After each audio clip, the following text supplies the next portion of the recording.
এমন এক জায়গা যাইতে হইবে, এমন এক জায়গা যাইতে হইবে তোমাকে, সেই জায়গা গেলে সেই জায়গা মানুষ সব ভালো, তাকওয়াবান, আদর্শওয়ালা, ইনসাফ প্রতিষ্ঠাওয়ালা মানুষ, সেইখানে সব ভালো মুত্তাকিন মানুষ। সেই জায়গা যাইতে হইবে তোমার। সেই জায়গা গেলে তোমার আর খুন করা লাগবে না। তাদের সাথে থাকতে থাকতে থাকতে থাকতে এক পর্যায়ে তুমি ভালো হয়ে যাবা। ঠিক কিনা বলেন? ঠিক না? ভালো মানুষের সাথে থাকলে মানুষ ভালো হয়ে যায়। চোরের সাথে থাকলে কি হয়? চোর হয়। আর ভালো মানুষের সাথে থাকলে থাকতে থাকতে থাকতে এক পর্যায়ে কি হয়ে যায়? সেও ভালো হয়ে যায়। ঠিক কিনা বলেন? ওই যে শেখ সাদির একটা ঘটনা আসেনি, জেলে খসবু মা বেরুজের, ঈসা আলাইহিস সালামের একজন উম্মত, তিনি শুধু খুন করতেন, খুন করতেন। তার পেশা শুধু ছিল খুন, শুধু খুন করতেন, খুন করতেন। আমাদের পেশা যেমন আমরা বিভিন্ন কাজকর্ম করি, কর্মক্ষেত্রে বিভিন্ন, অনেকে গার্মেন্টসে কাজ করি, অনেকে রাজমিস্ত্রি কাজ করি, বিভিন্ন ধরনের বিভিন্ন রকমের আমরা কাজ করি, এটা আমাদের পেশা। কিন্তু হযরতে ঈসা আলাইহিস সালামের একজন উম্মত, তিনি শুধু মানুষ মারতেন, এটা তার পেশা। তিনি শুধু মানুষ মারতেন, এটা তার শুধু পেশা। তিনি মানুষ মারতে মারতে মারতে মারতে মারতে অনেক এক পর্যায়ে অনেক মানুষ মাইরা ফেলাইল। হঠাৎ করে তার ভিতরে একটা আল্লাহর ভয় লাগলো, আল্লাহর ভয় জায়গা গেল। আমি মানুষ মারতে মারতে অনেক মেরে ফেলাইলাম, আমি মানুষ মারতে মারতে আমি অনেক মানুষ মাইরা ফেলাইলাম। এটা হিসাব করে দেখলাম প্রায় 99টা খুন করলো। কয়টা জোরে বলেন? ঘটনা জানেননি? জানতে পারেন? আমি বলেছিলাম, মনে পড়ে। প্রায় 99টা খুন করলো। একটা নয়, দুইটা নয়। মানুষ মারা কবিরে গুনাহ, মানুষ মারা এগুলো ভালো না। কিন্তু যারা এরকম খুন করে করতে করতে নেশা হয়ে যায়, নেশার মতো হয়ে গিয়েছিল ঈসা আলাইহিস সালামের সেই উম্মতের। একটা নয়, দুইটা নয়, 99টা খুন করার পরে তার ভিতরে তাকওয়া চলে আসলো, আল্লাহর ভয় চলে আসলো, খোদাভীতি চলে আসলো। এক পর্যায়ে একজন আল্লাহওয়ালার তালাশ করতে লাগলো, আল্লাহওয়ালা খাঁটি মানুষ, সলেহিন দিনদার মুত্তাকিনের মানুষের খোঁজা শুরু করলো যে আরে দেখি এরকম ভালো হওয়া যায় কিনা, আমাকে আল্লাহ মাফ করে কিনা, একটু জানার জন্য, শোনার জন্য, বোঝার জন্য একটু একজন আলেমের ওলির দরবারে গেল। মানুষ কাছে জিজ্ঞাসা করলো, ভাই একজন ভালো মানুষের আমাকে সন্ধান দেন। বললো ওই জায়গায় যান, ওই জায়গায় অমুক জায়গায় অমুকখানে একজন আল্লাহওয়ালা আছে, তার কাছে যাও, দেখো তিনি কি বলে। সেই জায়গায় যাওয়ার পরে যে বলতেছে, হুজুর আমি একটা নয়, দুইটা নয়, তিনটা নয়, চারটা নয়, 70 নয়, 60 নয়, 80 নয়, প্রায় আমি 99টা খুন করে আসছি, আল্লাহ আমারে ক্ষমা করবেনি, আল্লাহ আমারে ক্ষমা করবেনি। প্রায় 99টা খুন আমি করেছি হুজুর, আল্লাহ আমারে ক্ষমা করবেনি, একটু বলেন। এরপরে সেই হুজুর, সেই ওলি বলতেছে, কি ব্যাপার, 99টা খুন, আল্লাহ তোমারে ক্ষমা করবে না, যাও যাও যাও, তোমারে ক্ষমা করবে না, চলে যাও আমার দরবার থেকে। সেই হুজুর এই কথা বলার পরে সেই মাস্তানের, সেই পেশাদার, সেই খুনির মাথা আবার গরম হয়ে গেল। ঈসা আলাইহিস সালামের উম্মতের মাথা গরম হয়ে গেল। যা, আল্লাহ তো বুঝি মাফই করবে না, তাহলে 99টা রাইখে লাফকে 100 করা উচিত। সে অলিকে তরবারি বের করে তাকে এক কতল দিয়া, তাকে এক খন্দক দিয়ে তার কল্লাটা আলাদা করে দিয়েছে। জোরে কান নাউজুবিল্লাহ। যা, 100 করলাম, ঠিক না ভাইয়ের আমার? একটা তরবারি বের করে সেই অলিকে এক কতল দিয়া, এক খতম দিয়া, একবারে দিয়া তার মাথাটাকে আলাদা করে ফেলাইল। দুই ভাগ হয়ে গেল, মাথা থেকে মুন্ড আলাদা হয়ে গেল। এখন পূরণ হইল কত? জোরে বলেন কত? 100, 100 হয়েছে। 100 হওয়ার পরে তিনি বলতেছে, আয় হায়, আমি বুঝি মাপ না পাইলাম, আমি বুঝি মাপ পাবো না। কিন্তু তার ভেতরে ভয় ঢুকছে কার? জোরে বলেন, আরো জোরে কন্যা কার? আল্লাহ রাব্বুল আলামিনের ভয় ঢুকছে। আল্লাহ রাব্বুল আলামিনের ভয় ঢুকছে। খোদা ব্যক্তি তাকওয়া হয়ে গেছে ভিতরে, আল্লাহর ভয় ঢুকছে, জাহান্নামের ভয় ঢুকছে। তিনি আবার খোঁজা শুরু করলো ভালো মানুষের একটা তাকওয়া, একজন খোদা ব্যক্তি পরেজগার মুত্তাকিনের একজন লোকের সন্ধানে তিনি ঘোরাফেরা করতেছে। এক পর্যায়ে মানুষ বলল, ভাই অমুক জায়গায় অমুকখানে একটা ভালো মানুষ আছে, অমুক জায়গায় অমুকখানে একজন তাকওয়াবান একজন মানুষ আছে, তার কাছে আপনি যান, তিনি একটা ভালো আপনাকে দিক নির্দেশনা দেবে, যান না। যে দেখেন না কি বলে। ভাইরা আমার, সেই জায়গা গেল, যে বলতেছে, হুজুর আমি একটা নয় দুইটা নয়, আমি প্রায় 100টা খুন করেছি, আল্লাহ আমারে ক্ষমা করবেনি।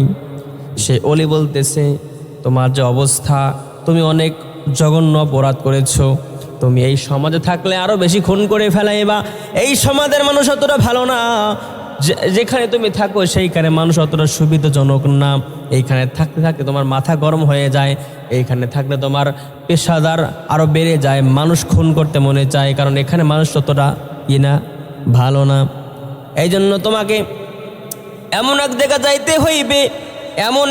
যাইতে হইবে, তোমাকে সেই জায়গা গেলে, সেই জায়গা মানুষ সব ভালো, তাকওয়াবান, আদর্শওয়ালা, ইনসাফ প্রতিষ্ঠাওয়ালা মানুষ, সেইখানে সব ভালো মুত্তাকিন মানুষ, সেই জায়গা যাইতে হইবে তোমার।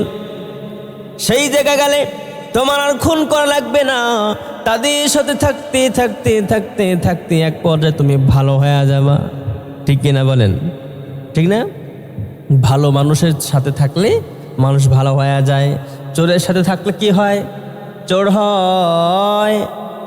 আর ভালো মানুষের সাথে থাকলে থাকতে থাকতে থাকতে এক পর্যায়ে কি হয়ে যায়? সেও ভালো হয়ে যায়। ঠিক কিনা বলেন?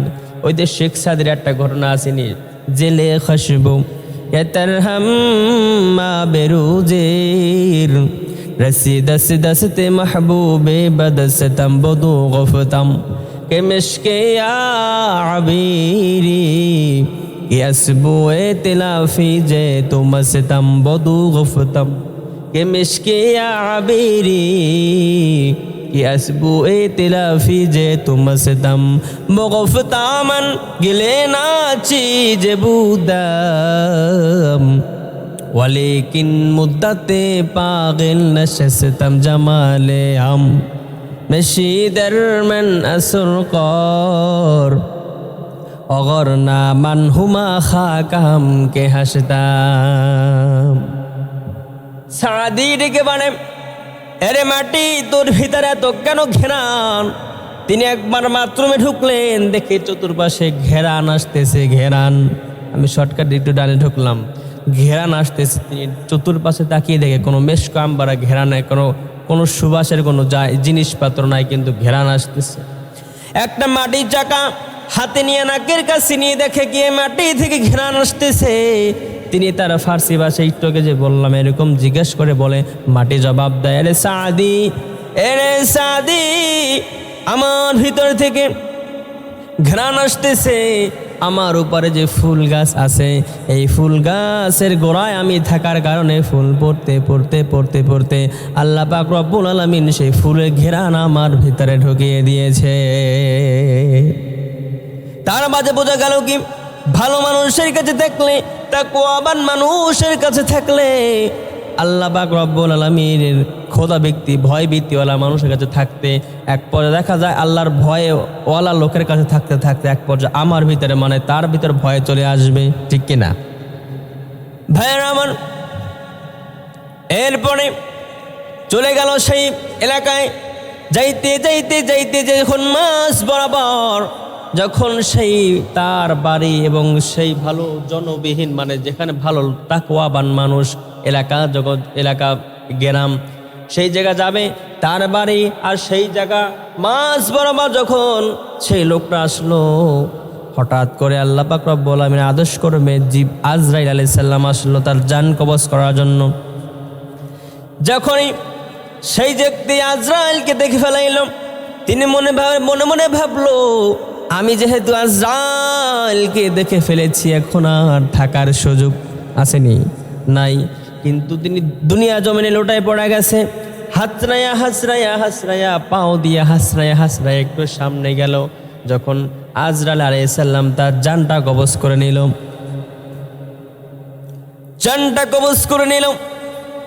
ইতিমধ্যেই জান কবজ করা হয়ে গেল। দুই দল ফেরেশতা আসলো, একদল ফেরেশতা জাহান্নামী, একদল ফেরেশতা জান্নাতি, আর একদল ফেরেশতা হচ্ছে জাহান্নামী।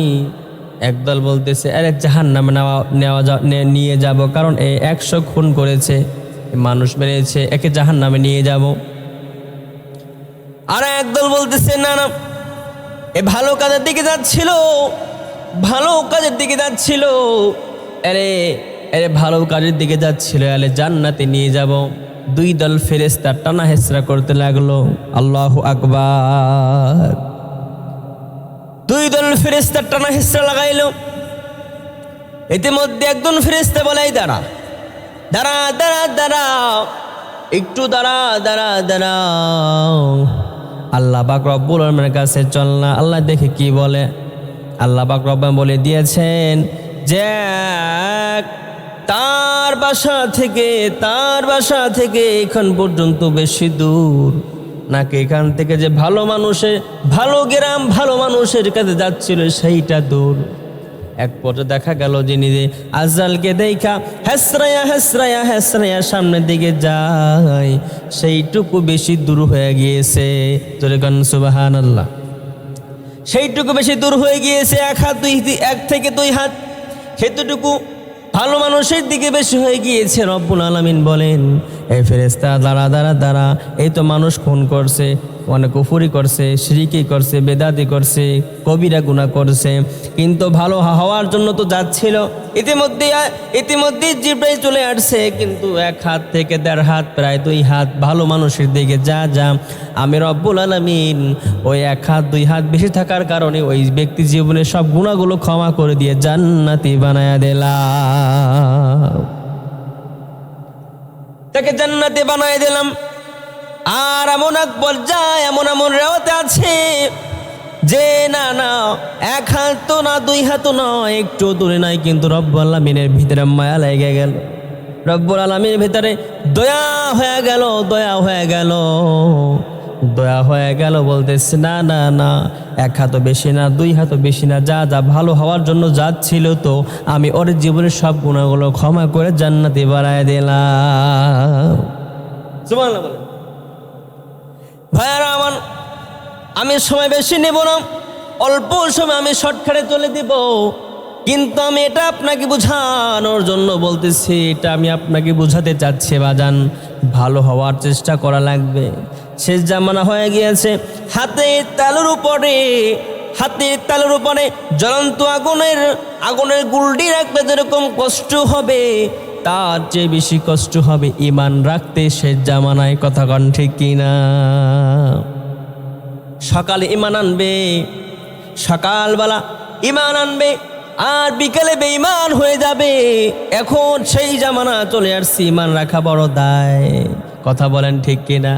ঈমান রাখা এত বড় দায়, বাজারে যাওয়ার সময় দেখা যায় এখন আর পুরুষ পাওয়া যায় না, মহিলাদের অভাবে, মহিলার ঠেলায়। কথা কন ঠিক কিনা?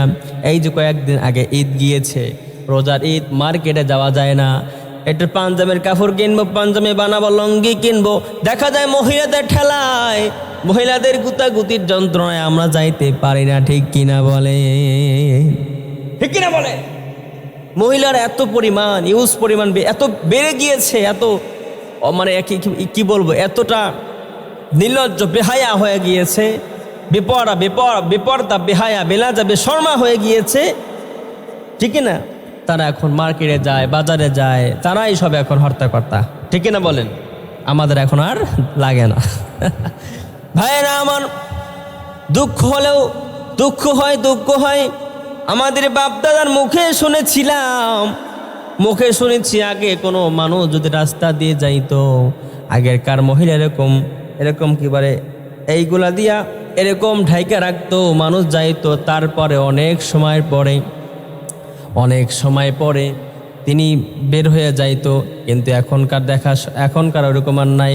এখন মানুষ যায় আরও একটু ঢিলে ঢালা, একটু লরি সরি দাঁড়ায় যে আমার দেহ আমি আসি এনে, ঠিক কিনা বলেন? ভাইরা আমার, এজন্য ঈমান রাখতে হবে মজবুত, ঈমান রাখতে হবে, ভালো মানুষের সাথে থাকতে হবে। এখন যে সময় আসছে, এখন যে সময়